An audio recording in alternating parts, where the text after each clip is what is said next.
Thank you so much for staying tuned to this frequency, and I really appreciate you for waiting to really take a look at what is happening on International Forum. I am Wilson Omasho. Can one deduce that there is peace at last in Gaza? After all, the pause in fire, the ceasefire agreement is entering its 4th day or going to the 5th day right now, with exchange of hostages taking place, both from Israel and, of course, Hamas. I'm not saying this might just lead to a lasting peace because of what transpired on the 7th of October, where Hamas militia group attacked Israel. And, of course, Israel retaliated. And what I'm saying, Israel, what you guys are doing is so much. They should call for ceasefire. And despite the fact that Israel is, like, attacking the northern part of Hamas, Hamas also is retaliating. So it's like bass and bows. All of a sudden, thank God for Qatar, they were able to broker peace for exchanges of hostages. We want to take a look at the impact if that will lead to a lasting peace in that region. Don't forget that this is beginning to trickle down globally.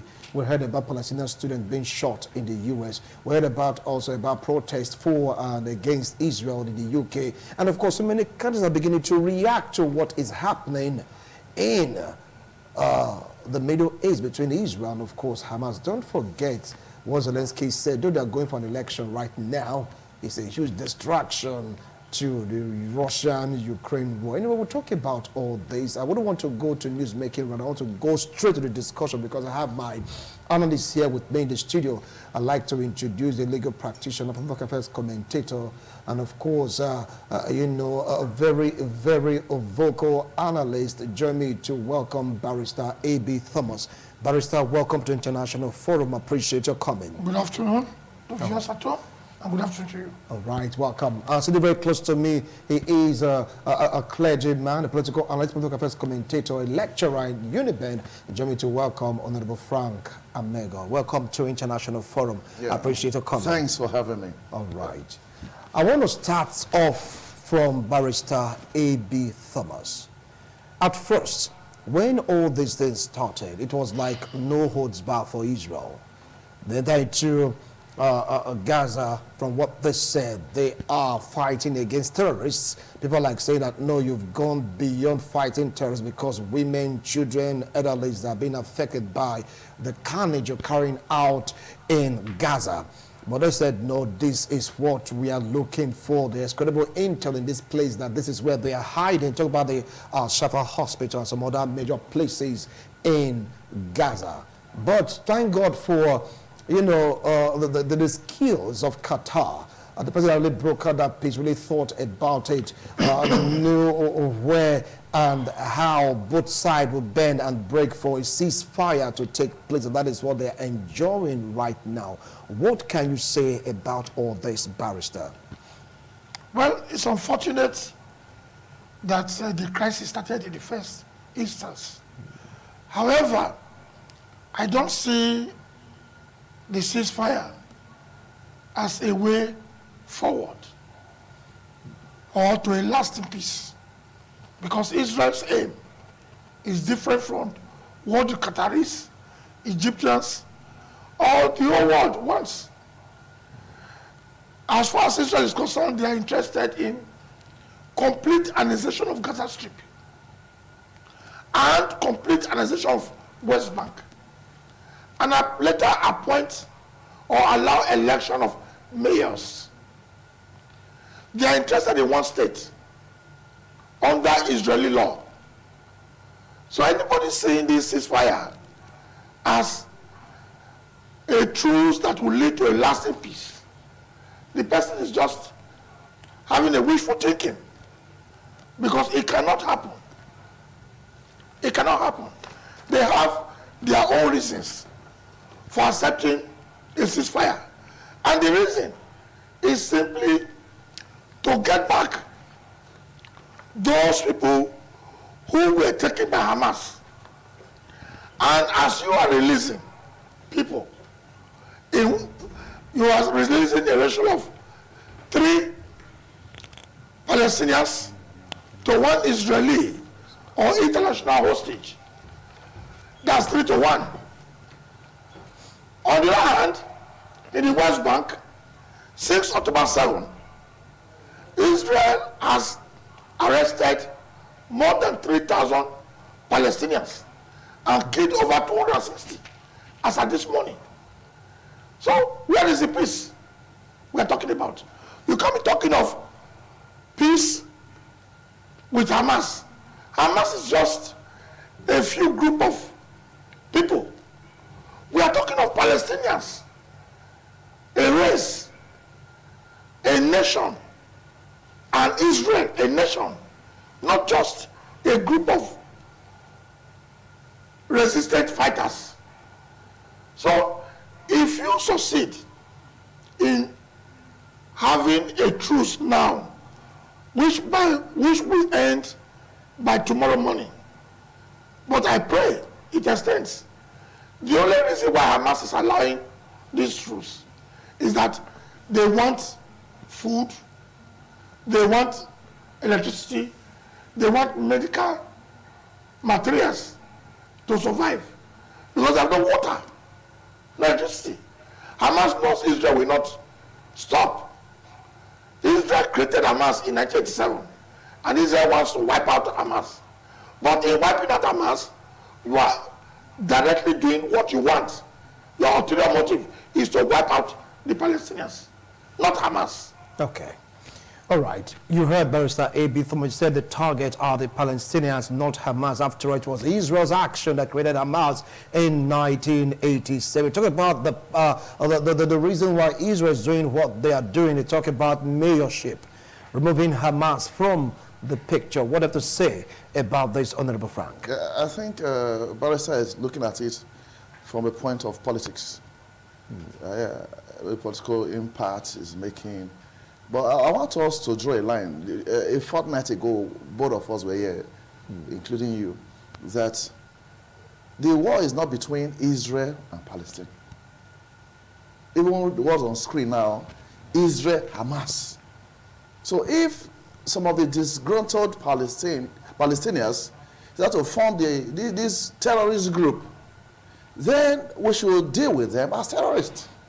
Even as they carry the emblem or the card of being Palestinians.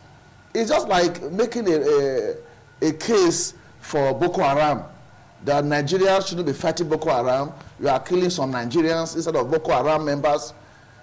I don't think I want to toe that line. It's like making a case for the mosquito. That why would you buy an insecticide? After all, it was only one mosquito that beat you. Why did you look for that mosquito and kill that mosquito instead of killing all the mosquitoes in the neighborhood? That's the case I'm saying. Otherwise, Hamas should not be pitied. You are the one creating problems for the generality of the Palestinians. We were saying they were killing children, women. Did we see yesterday that a little girl was held hostage for days? About 3 or 4 years old. She was released. So the truth can help. America has tried. Qatar, with the help of Egypt and America, brought about this truth. And Israel is saying, release 10 of our Israeli soldiers or members, then we'll give you 1 more day. 10 released, you get 1 day, like a bonanza. Now, Israel has even tried. Some years ago, in 1983, Israel got 6 of his soldiers from the Palestinian Liberation Organization. They held them hostage. Out of his 6, they released the Israeli soldiers. The Israel gave out 4,500. So they tried. Because by the time you are a problem in your neighborhood, the first and the only thing one should do is to arrest the problem. The problem can be the situation, can be the person, can be any circumstance. But Hamas is the problem around that Gaza. So whether they are going to institute a mayor or not, but let's create the peace. The truth that is appear like something peaceful now is like a graveyard peace. It won't last. Because not until and unless Hamas will come to the full realization that their intentions are in no way in line with good neighborliness. So this war is expected to continue. They've been fighting for years. So we expect, as it is now, that if more troops, Israel told Hamas, release one, we'll give you 3. So why can't Hamas release all? Okay. Can't you just release all so that there be peace? If Hamas wants peace, release all, then let's put Israel to test. Let's see, it's a ratio of 1 to 3. If we release 3, you will release 1. So we are releasing all. So let's see what will be the repercussion, or what will be the consequence of our releasing all for Israel to not act. All right. Over now to you, Barrister. You heard him. Yes, he said release 10 soldiers to give them extra. I've heard him. One, let me start from his last statement. In 1987, when Hamas released one Israeli soldier, 1,024 Palestinians were released. For one Israeli soldier, 1,024 Palestinians were released. So what is a ratio of 1 to 3? Today I'm not going to go back to history. I've done that 2 weeks ago. Who owns the land? My papa's land. I did that 2 weeks ago. But now, why is America saying you should not take your troops into Gaza and try to occupy Gaza? Why? Because the Americans themselves, they know that the land does not belong to Israel. They know that Israel occupy Palestine or Gaza will make the 2-state trumpets, the slogan of 2-state situation, impossible to achieve. Now, talking of my friend's analogy of a mosquito and shelters, I plead to differ from you. It's like you are saying, oh, one mosquito bites you, the rest mosquitoes must die. Which means one Palestinian kills an Israel, all Palestinians must die. Because Hamas are Palestinians. They're not from Nigeria. If Hamas members are not from Nigeria and they are Palestinians, you can't even equate them with Boko Haram. Boko Haram has no reason to be fighting the Nigerian state. But the Palestinians are not terrorists. They are freedom fighters. Why am I calling them freedom fighters? You occupy your own land. Somebody wants to rule over you. You are in an open prison. To the north of the geography, if you look at geography, to the north is at least occupy that place. To the east is at least occupy the place. To your south is at least occupy the place. To the west, you have the Mediterranean Sea. Is at least have their navy there. The Palestinians cannot travel out of Gaza. No plane can enter Gaza. Nobody can enter Gaza without the permission of Israel. That's an open prison. So if you keep a man into an open prison, such as Gaza has been for over 70 years, the people are bound to be increasing in number. You imagine the ethnic cleansing, the genocide that Israel has been committing for the past almost 2 months, asking people in northern Gaza to move to south. Gaza Strip is less than Edo State. You're asking those in the north, about 1.3 million, to move and join those in the south, 1.2 million. And we are saying that place is already overcrowded. In the geographical equation in the whole world, Gaza is the most populated place in the whole world. You don't ask those in the north to go to the south. You destroyed everywhere, including hospitals, electricity, roads. What are we rejoicing over? Allowing less than 200 trucks a day to go into a place where you have 2.5 million people because you are looking for one mosquito. They're looking for one Hamas man. Therefore, you must kill all Palestinians. In international law, no matter, even Russia didn't do this. In Ukraine, you're not allowed to target hospitals. You're not allowed to target human resources or human development. Marketplaces, schools. Yes. But it is kind of genocide being committed by Israel. In fact, this is an opportunity for the third world to ask for the reorganization of the now dormant United Nations organization. Okay. Because this veto power that America, which gave Israel the blanket go ahead, you have a right to defend yourself. Go ahead and do whatever you like. Now, they've created a monster in Israel that America can no longer control. I'll come back to you on that. The veto power and reconstitution or reorganization of the UN. I'll come back to you. Now, he said from what Israel is doing is genocide, like ethnic cleansing. You just can't, because of one Hamas member, destroy others. After all, they are all Palestinians. Forget the coalition of one being called Hamas and the others just there. Now, what do you have to say about the point he gave? Yeah, it all depends on the definition of genocide.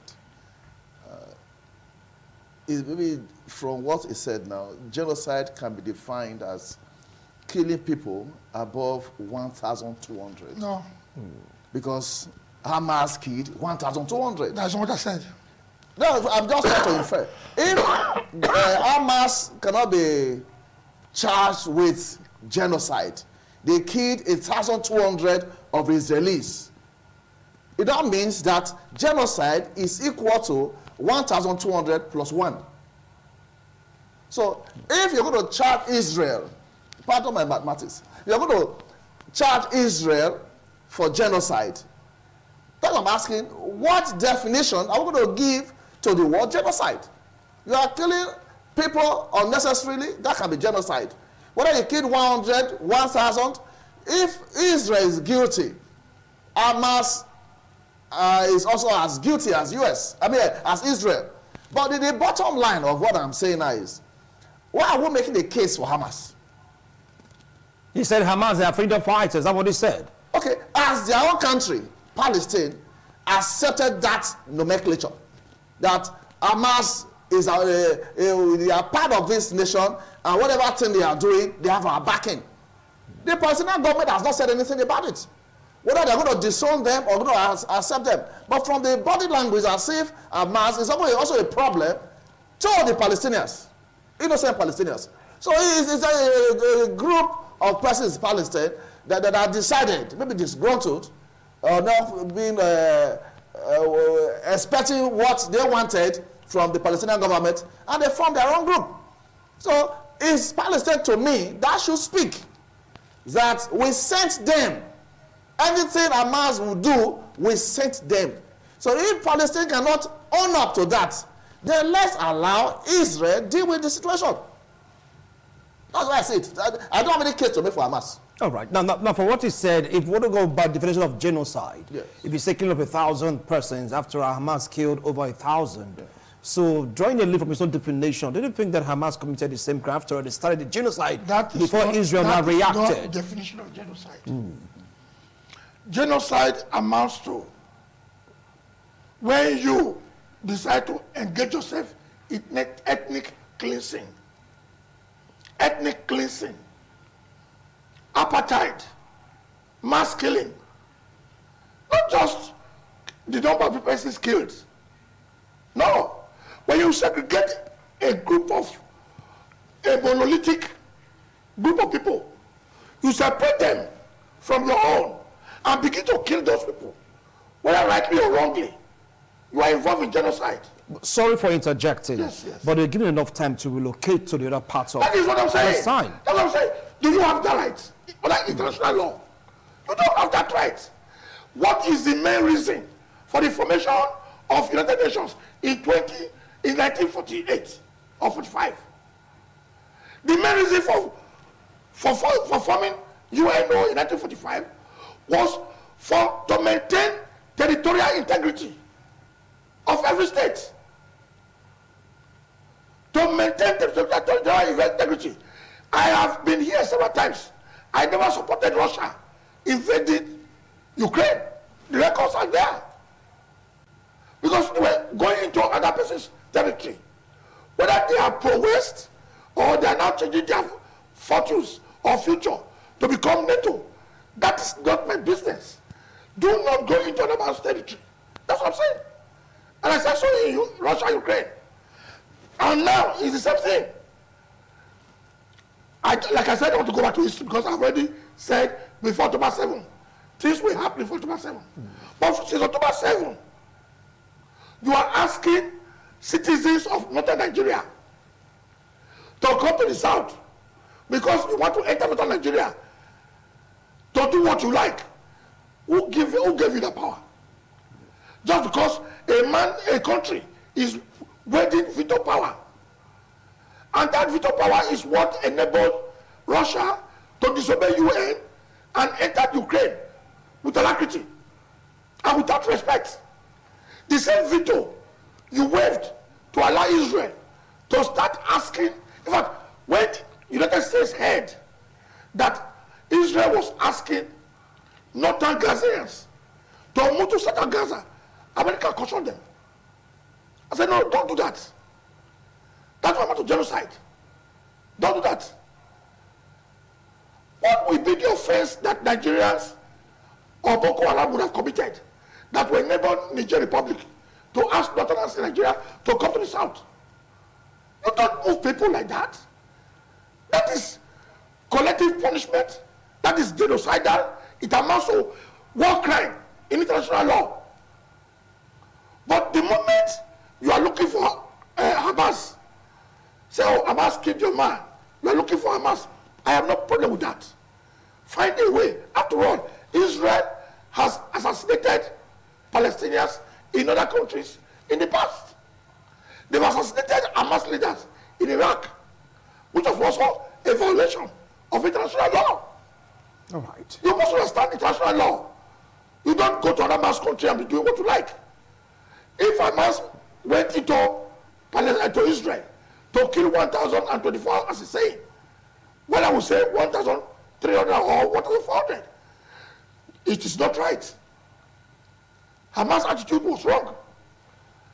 Will you also say you're coming to wipe out a whole generation of people? My friends should realize that anybody who is less than 75 years old in Palestine has been born into this crisis. Okay. All right. Well, you heard him. He gave me a definition of what he meant by genocide and, of course, ethnic cleansing, because America really cautioned Israel to be careful in the way they handle this issue because of innocent civilians. But right now, there is a truce. Some are saying this is like a graveyard truce. Some are saying this may lead to at least a long-term peace. After all, Hamas have made their point. Israel also, they've made their point. What's your view on this? Yes, the definition was modified to suit Hamas. The definition was genocide. And I'm not here to discuss emotions. We need to talk about the way things really are.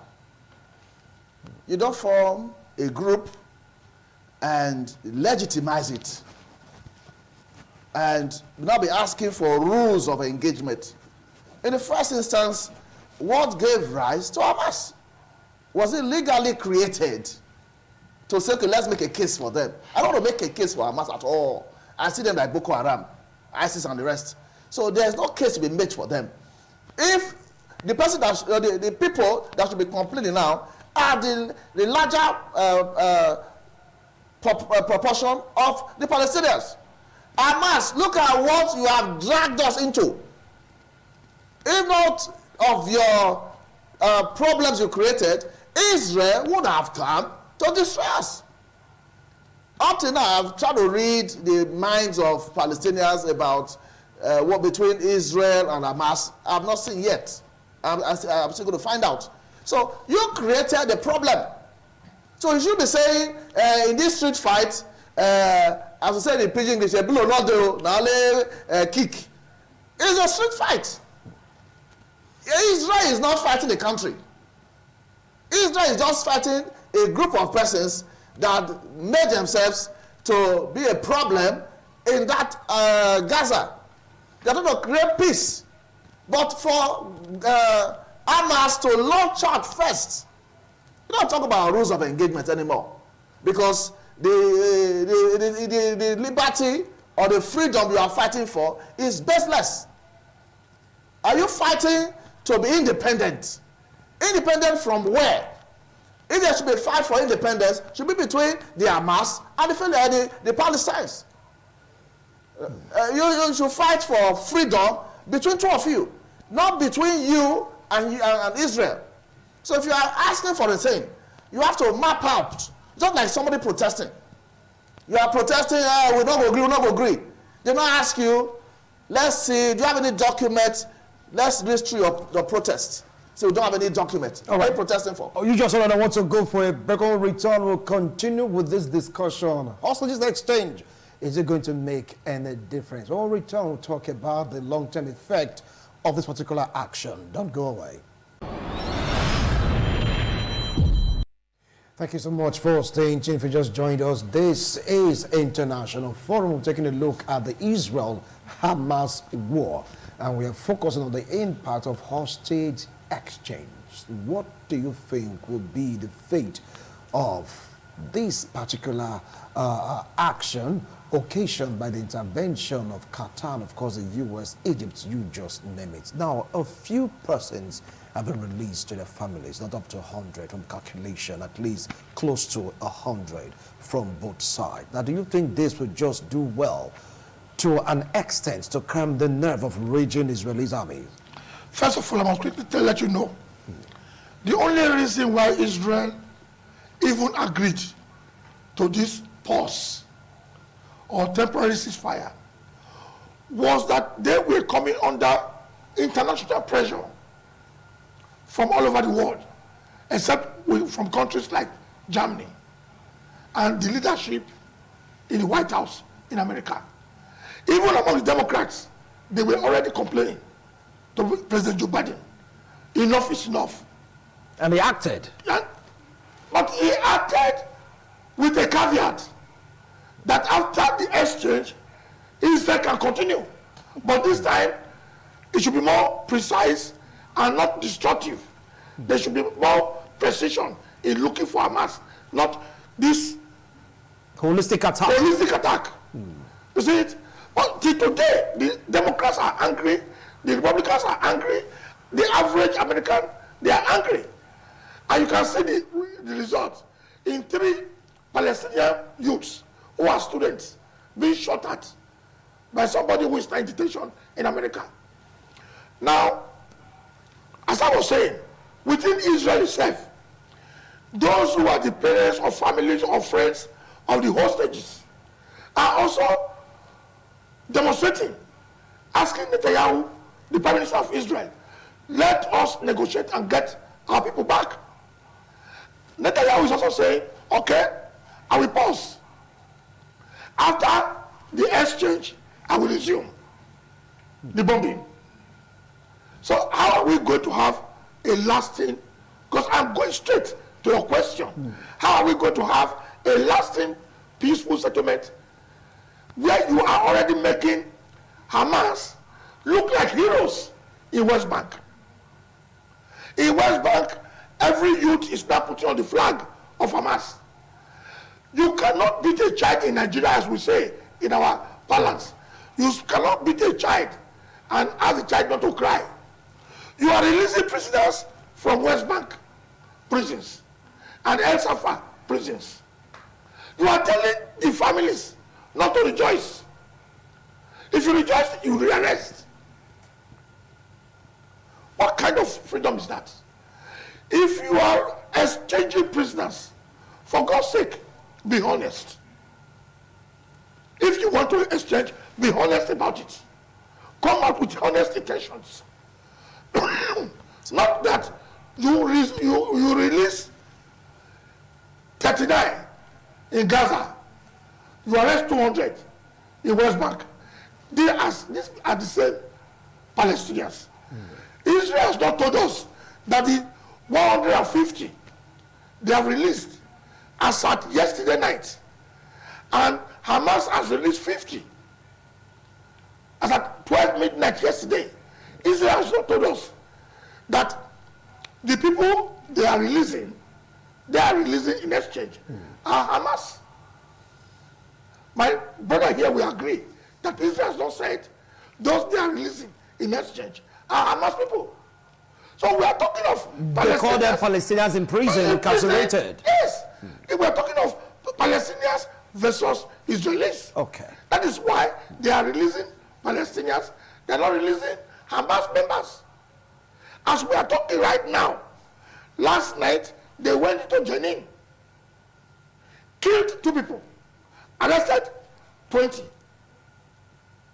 Now, the extension of the peace deal for today till tomorrow morning is to enable Hamas to release 20 hostages in exchange for 60 Palestinians that Israel has agreed to release. Is Israel telling you that those 60, they are Hamas? I'll come back to you. He raised a vital point. Okay. The prisoners released by Israeli army or by the Israelis, are they really Hamas? Don't forget about the tunnel they claim to have seen that linked to the hospital. That tunnel is like being disputed by many analysts, saying that's not enough for Hamas to have a connection with the Al-Shafa hospital. And moreover, take a look at also what Israel is doing right now, arresting some, releasing some. I mean, do you think that that is the right thing to do? That is on one hand. On the other hand, also, for each Palestinian release, there seems to be jubilation in Gaza. They give them this heroic welcome. How do you think others will pan out?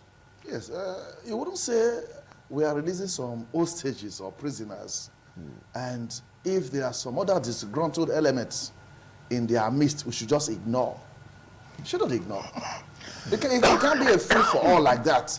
It leads to maybe Israeli government saying there's a total breakdown of law and order.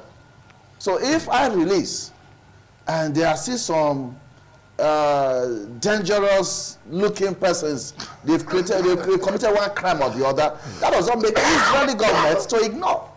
So the arrest of those other ones is for us to find out what actually led to that. The remote and immediate causes of the arrest. So it's not enough to just look at them as you are releasing and you are arresting. No. So what I see, if this war will stop finally, Israel has said something very germane. If you release all the persons in your custody, will also release. So let Hamas, or as much as said now, the Palestinian government, now take that as a challenge. Let's see if Israel will keep to what they just said.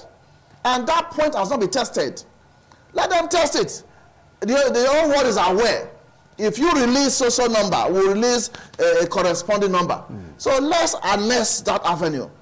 You release them, you are holding on to them, and you are shouting, and that's the Hamas now, that they are holding on to our members.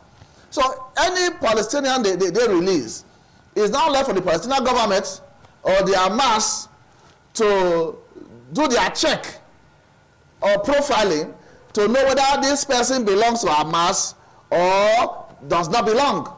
But left for Israel, these persons were arrested from that same neighborhood. So their identity or their affiliation is not for Israel to determine. It's for Hamas or the Palestinian government to determine the true identity of, talking about the affiliation, whether the person is involved in the Hamas group or is not. But what's in the mind of the Israeli government is these persons are not Israelis. They are from Palestine. So as they give us our own, of course we will notice that the girl that was released, the 3 or 4 year old girl, is not 100% an Israeli. I think they naturalized in US. Some other foreigners were kept hostage. So it wasn't every person they arrested or they kept hostage in their Hamas neighborhood that is actually an Israeli. But sorry for cutting in. But don't you think that all these hostages have been released by the Israeli army? They have not said one person is the Hamas group member. I don't get it. That's the point I'm making. They never said this person has been released. This is Hamas, a Hamas terrorist. Hold on, Barrister. A Hamas terrorist or militia member. I mean, what kind of Israel to say that? No. If Israel says this man A is a Hamas member, the man can say I'm not. I will clarify that. So it's not enough for Hamas to say this is our member, or the Palestinian government to say this is our national, is our citizen. So it's not for Israel to authenticate whether you belong or you don't belong. Okay, over now, this is very good. A point for me to enlighten our viewers.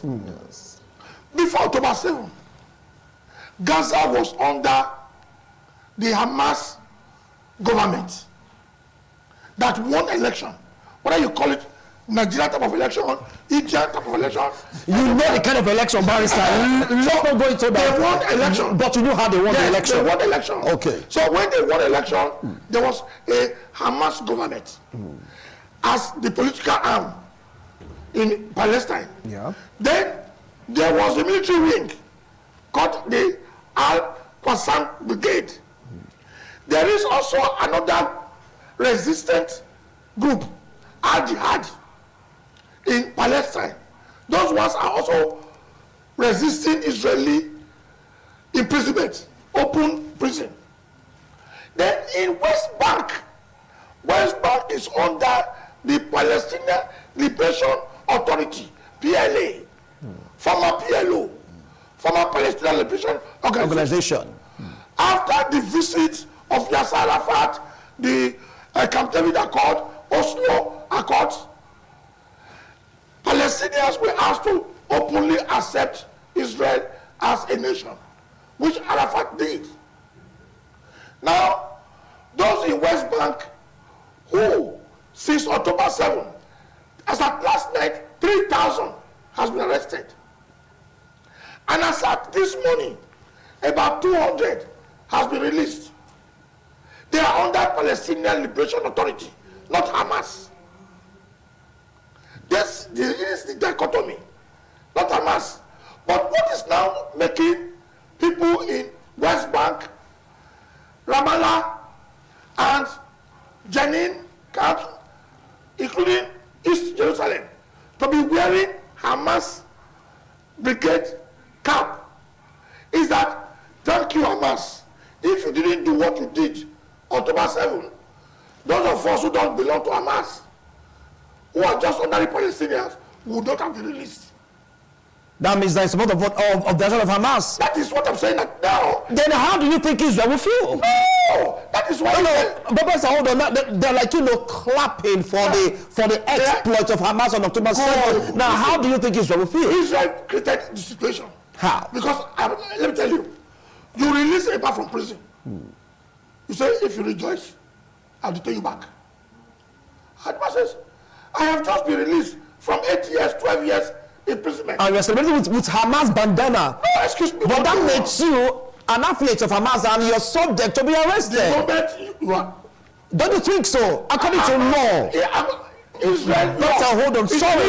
Sorry for cutting in. Hold on, Barrister. You have Hamas militia. They have their way of dressing.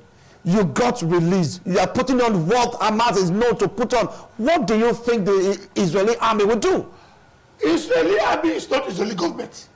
Israeli government has not said that Hamas is not a legitimate government in Gaza. They don't say so.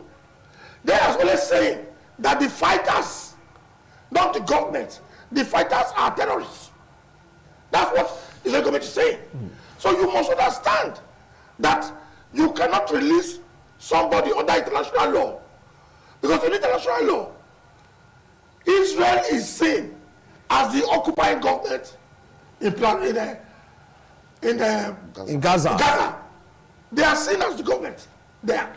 So if Hamas won election, they are the creation of Israel. 1987. So if right now some of them have turned against you, they are asking that leave our land for us, and you are fighting them in Gaza, it does not give you the authority to go to Palestinian Liberation Authority territory to begin to arrest people anyhow, destroy the roads, destroy the electricity, destroy water that the Palestinian Authority have been able to construct through donations from other countries. All right.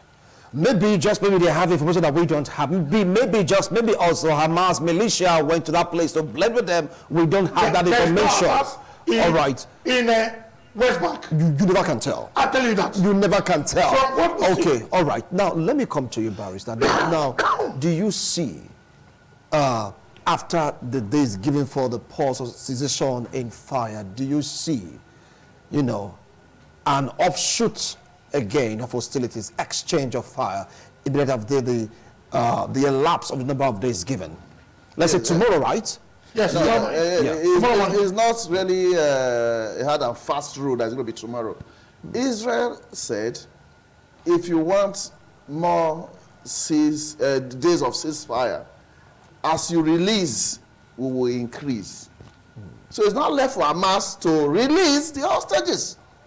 So if they release them, it becomes easier. You are holding on to...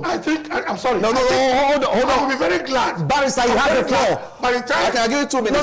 No, give me 2 minutes. You see, I'm very glad. Yes. I know your position. Yes. Your position is, let's fulfill the agreement. Yes. And see what Israel will do. Certainly. I am going to give you a bet.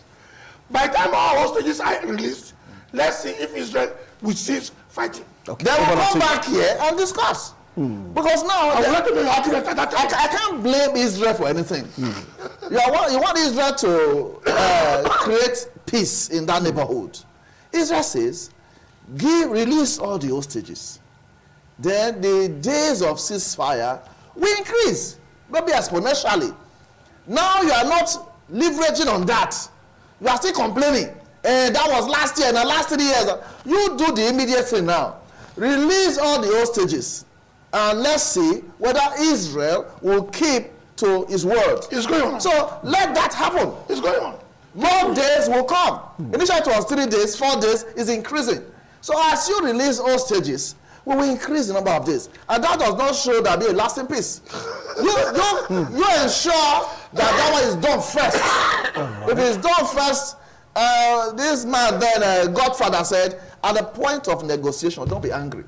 So you are negotiating now. Whatever the other side says you should do, for you to have some relative peace, you attempt to do it. So if Hamas is not doing it... No, they're doing it. Yeah, you are not their lawyer. If Hamas... All right. Okay, so if Hamas is not doing it, so what will happen? The Israel will... There is a bombardment. Yeah, that's it. Wow. That's it. Interesting. Now, what do you have to say about the wanton destruction of the Palestinian region, the Gaza enclave that have been destroyed? Who is responsible for the rebuilding of a particular city that was destroyed? Outlaw country. A country that is against international law. You cannot call Israel an outlaw country. A country, look, excuse me. My statement is backed by what happened in the United Nations General Assembly. Don't forget the price of cause and effect. You did some of the reaction. Look. Let me tell you. Yes. The United Nations represents the entire world. And the General Assembly is the powerhouse of the entire world. Voting was done. And the whole world said, don't do this. But America used veto power in Security Council. And Israel decided to disobey the majority vote of the entire world. And they went on massive destruction. Right now, I can tell you, the reconstruction, if Israel will allow, reconstruction will not take a long time. The Qataris will bring money. The Kuwaitis will bring money. Saudi Arabia will bring money. The dollar will, the petrodollar will come. Petrodollar. The petrodollar will come. If the Israelis will allow, because Gaza is a prison where nobody can enter, nobody can come out from. So if they will allow people go in, to go and repair the roads, build new houses, winter is coming, so the people will not die of cold. If you allow them, they will survive. Now, do you see Hamas releasing more of Israeli soldiers captured? I'm releasing. But the only snag is that Israel is still saying whether you release or you don't release. No, this is it. At the end, No, they said we extend it if you release. Yes. we will extend the release. Yes. Thereafter, we are going in back again. America said, look, when you go back this time, after the release on both sides, please Be more precise. be more precise. It means the war will still go on. But I want to take my friend for his words that we will come back here and see whether when all parties they have released themselves, whether Israel will not still go after Hamas. Only time definitely will tell. So what's the last line on this discussion? Because right now the exchange is still going on. Israel is still arresting some dissidents, so to speak. Hamas, they are like jubilating for each prisoner's release. They're giving a heroic welcome to the extent that many persons are identifying with Hamas by tying the flag, the bandana, and all that. 1 minute for you, Barrister. Then before Honorable want to take his own shot. 1 minute, please. Okay. For me, Yes. America should allow the 5 parties that were initially in 1994 mandated to seek peace between Israel and Palestinians. And these 5 parties are America, United Nations, European Union, Russia, and Israel. All right. But America has hijacked the whole process. Let these other people come And join, talk. Thank so you. that there can be peace. Thank you so much. Honorable? Nothing is briefly? stopping other parties from entering. Russia can't join because he has beaten more than he can chew. UN is not a country. It's just a party to resolving it. And UN is not saying something against Israel openly. It means Israel is on the right course. It means so, because something led to something. So it's what created the challenge that you should try to resolve the matter from, not the effects. Something caused it. So it's always somebody slaps you, and you're also, okay, let's go and greet him that you were slapped. You have not settled anything. What caused the slap? So I'm sure if Hamas would keep up with what Israel said, release the hostages, and there'll be some level of peace in that environment. All right, thank you so much, gentlemen, for your wonderful analysis. Don't forget that Antonio Guterres spoke against the onslaught by Israel on Palestine. And of course, Israel doesn't have to go to them to explain the reason why they are doing what they did. After that, there were no more comments from the UN. They are just watching, saying, look, do this thing precisely. Target Hamas. Target Hamas. Don't target, or will I say, do it so much wantonly that you destroy the innocent citizens of Palestine. That was the condition they now resolved. But all the same, exchange of hostages is ongoing. Is it going to extend? This leads to a lasting peace. We don't know. Ours is to report back to you. Once more, gentlemen, appreciate a wonderful analysis. We'll do it again next week, Tuesday, God willing. Bye for now.